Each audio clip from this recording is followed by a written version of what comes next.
Bwana, moja kati ya vitu ambavyo vimekuwa vikizungumzwa kwa muda mrefu kidogo ni kama mwezi na nusu hivi kuelekea miezi miwili hapa Tanzania, hususan katika mitandao ya kijamii, ni issue ya Jux na Priscilla.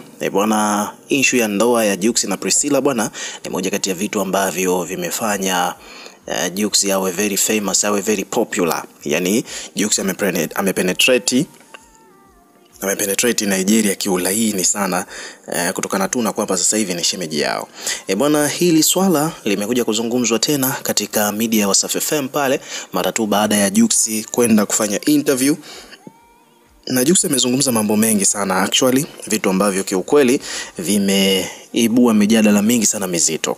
Moja kati ya vitu ambavyo vimezungumzwa ni kwamba Liliombe alimuuliza moja kwa moja Jux kwamba bwana, tokea ulivyomoa Prissy ukubwa wako umekuwa mkubwa zaidi na nyimbo yako ya God Design ilienda kiulaini kabisa namba 1 Nigeria huko, jambo ambalo halijawahi kufanyika kwamba Mtanzania akatrend namba 1 huko Nigeria.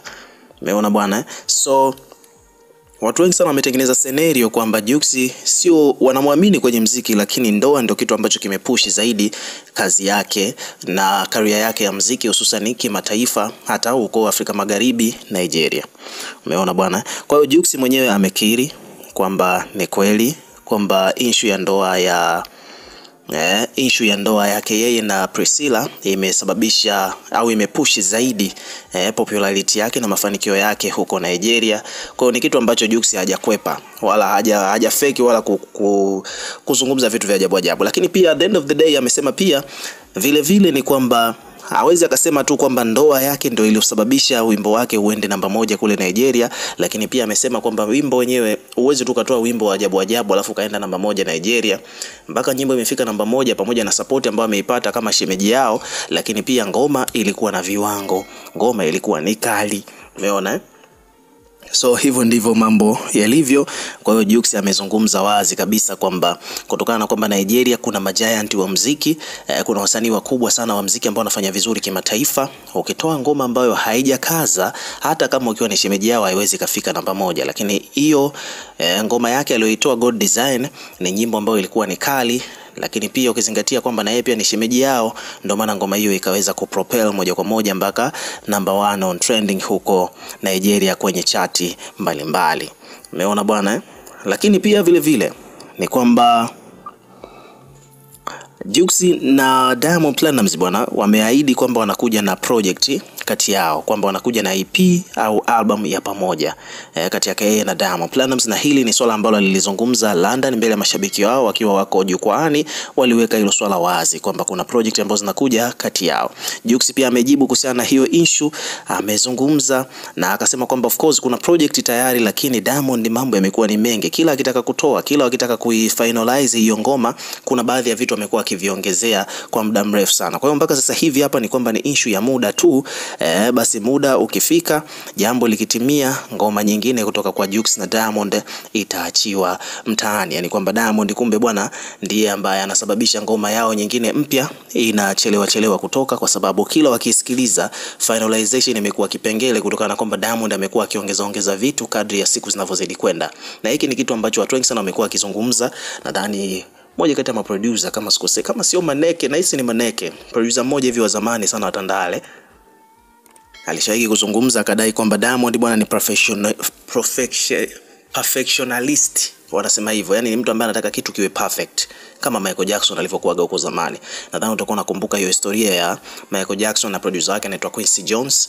Walishawahi kugombana kisa tu gitaa lilivyopigwa katika nyimbo yake ya Don't Stop Till You Get Enough.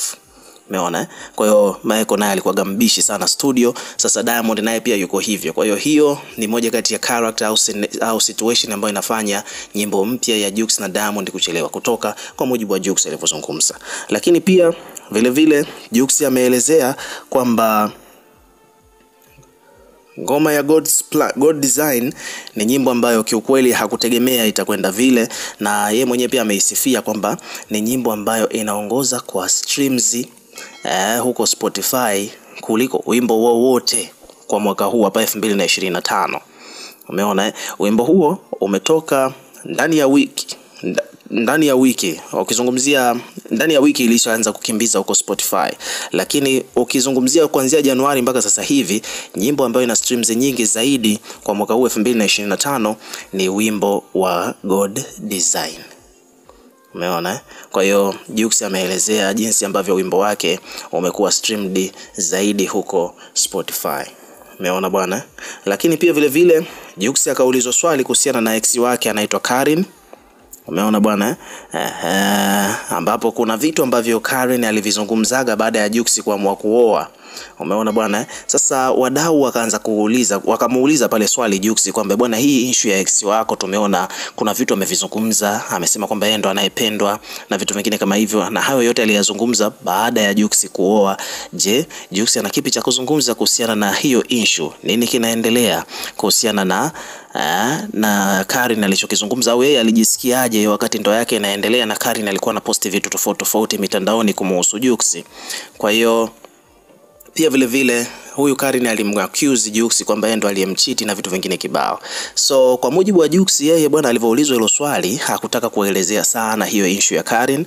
Kwa hiyo alichojibu yeye bwana amesema tu kwamba no comment. Umeona bwana, very respectfully, hakutaka mambo yawe mengi, akanyoosha tu kwamba no comment. So kitu kingine ambacho kimehappen bwana ni kwamba Jux tunajua kwamba ni mtu wa fashion na tunafahamu kwamba ana brandi kubwa sana ya African Boy, lakini pia mkewe Priscilla Nigeria, huyo Priscilla Ojo au sasa hivi tunamuita Priscilla Mkambala, ni kwamba ameulizwa, je, kwa upande wa mkewe yeye pia ana future plan zipi kuhusiana na issue ya fashion na mambo ya company na vitu vingine kama hivyo, kama the way ambavyo Jux yuko na kampuni yake ambayo inafahamika kwa jina la African Boy.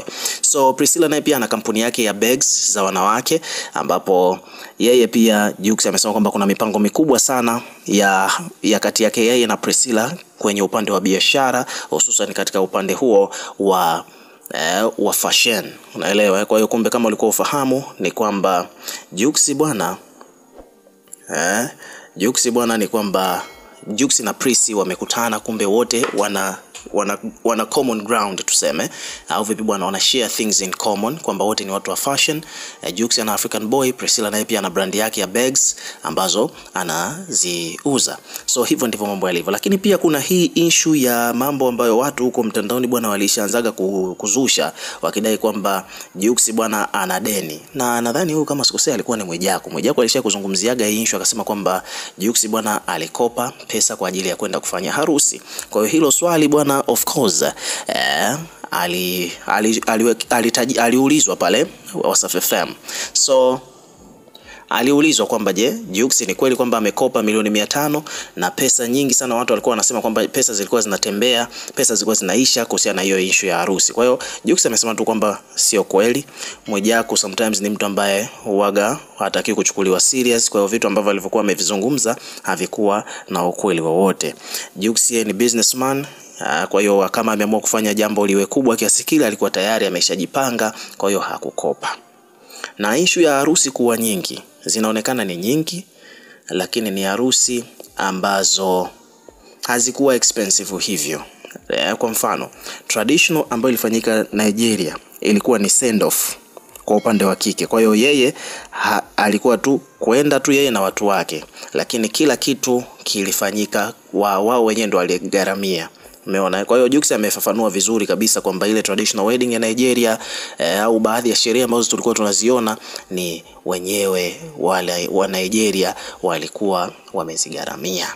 Yani kwamba upande wa mwanamke, upande wa Prissy ndio waligharamia baadhi ya sherehe ambazo zilikuwa zinafanyika kule Nigeria. Kwa hiyo uwezo kusema kwamba Jux amepasuka sana fedha na vitu vingine kama hivyo. So it is what it is. Ukiwa kama mdau, weka maoni yako katika comment section, tutakuwa tukisoma na kureplay kila comment, na pia hakikisha una subscribe kwa ajili ya kupata update zaidi.